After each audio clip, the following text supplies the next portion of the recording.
Okay, so this is for the latest Jack build. This is the part 1 that he wants everybody to see, which is the Interlocking Tower Kit. This is the tower kit for what they show on the box. It's a Walthers kit. I have already removed the plastic outer box. So here is the inner box shell. You get some decals. Those aren't going to be used. Actually, those are the wrong decals. Here are some more. The junctions, names, no trespassing, and railroad property. We'll probably use those later. Piece of paper. Okay. Here is the instruction manual. All right, so now we're going to go ahead and switch you around and put you into a spot that you guys can see while I narrate this. All right, so that everything knows that it's live. It's good that my finger was still there. The first thing we get is our plastic sheets. You can see that there's windows for all of the different areas, and that's all the clear plastic. All right, the molded gray section consists of a roof with a cutout, these bars, which are actually pipes. I think they're interlocking items for moving, and then we also have a base. We'll see if we're actually going to use the base or not. I don't know.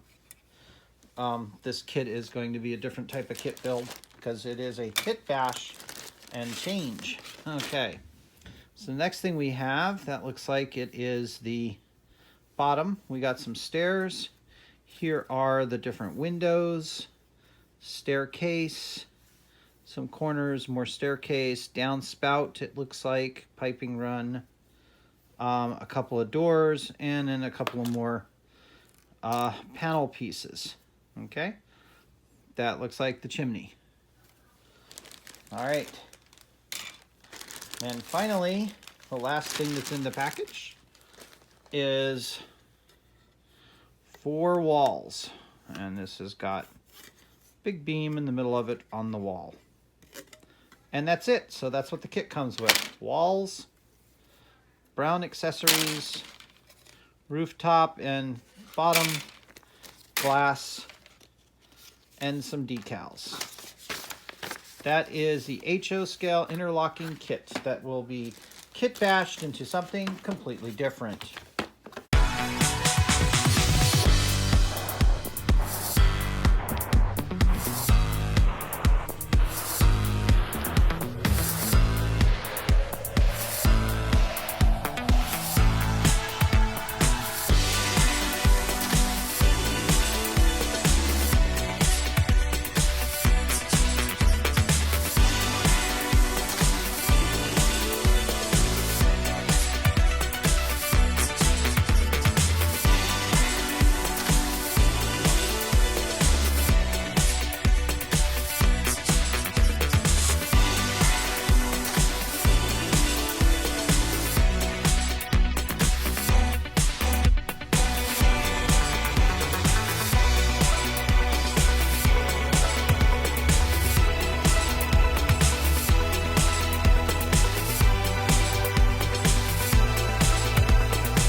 So just to show on the measurements, here is my board. It's a little under 12 by, oops, a little under 12. So this is what I'm going to be using to establish what my base is going to be.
What, Karen? What are you looking at?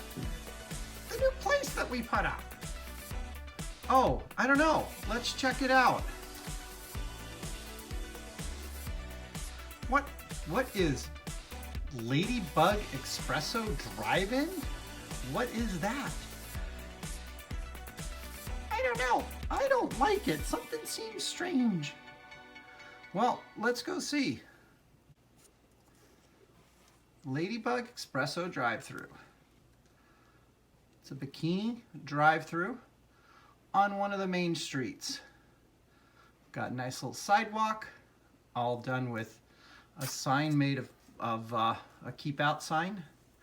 See another cars coming in. Oh, look, it's got a drive-through lane. What else have we got over here? You can see the building itself. Nice little open sign on it. Huh, those white things up there. I wonder if those are security cameras. Probably. Let's see what else we got. We've got some pretty bare landscaping here. Oh, there's a nice little car. What's this? Bikini Espresso Drive-Thru. It's open. Huh. Look. You even have hours on there and everything. Huh. Ladybug. Look at the house. Kind of red. Got little dots on it and all that. Oh, look. Prices. Must be the prices for their coffee and stuff. And look. There's a couple of locals getting ready to drive on up into it. So what's so special about this? What? Oh my God. So what? Bikini Espresso means it's actually girls in bikinis serving you coffee at an espresso stand? No way. Oh my. Huh. Well, perhaps this might not be the thing that we want to see then. So let's just take a look. Man, there's an awful lot of cameras in this place. Got some minimum parking Really, really wide open space. I wonder why that is. Oh, I bet you that's for the security of the girls. Got a couple of outraged people. Ah, here's the road. And there's the espresso stand. I wonder what this used to be before it was an espresso stand. What could it have been? Let's see. Well, apparently this was the Walthers Interlocking Tower Kit. So you can see we've done the road. We used various ways to get the road done. We actually have a plaster bottom on this, and then we use the MIG asphalt for the roads, for all of the roads. We put down some grass matting to use the grass. We use a combination of pens and the highways and byways scenics items. Again, you can see the roof. You can see there. We were asked to use a bunch of different materials. So this is the actual plastic shop with its rooftop. We have some plastic over here. Right now, we had to close up some windows to make this work better. So on this side, we actually used a piece of wood that closed up that window quite nicely and made it nice and big. It was easier to deal with it that way. Okay, so what else do we have? So over here, good old Northwest Seattle, the good old Northwest, right? We have a little rain roof, and that was made from an aluminum awning so that when these guys come up to get their coffee from our bikini barista, they can actually get coffee. And then over on this side, we had yet another window to close up. And as you guys saw, in that one, we used some of the plastic on the main thing. So you can see there's a little pathway, there's the parking lot, there's a minimum amount of vegetation and flowers. Part of that is to make sure that the girls are safe when they're going back and forth from their cars to their jobs. And oh yeah, since they've got late hours, they also have lights at their building. Now, one of the things about the lights, you can see inside, you got to remember here in the Pacific Northwest, people want their coffee in the morning. And in the morning time, it's really dark. So that is my kit bash of a kit entry for Jack's latest contest. This is Steve87 saying I hope you guys enjoy this video, and I hope you guys would like the results of what happened. So remember, when you're up in the Great Northwest, go ahead and visit a Ladybug's bikini barista. Apparently they're one of the largest bikini baristas in Seattle, in the Pacific Northwest, basically in the Seattle area. Okay, thanks for watching.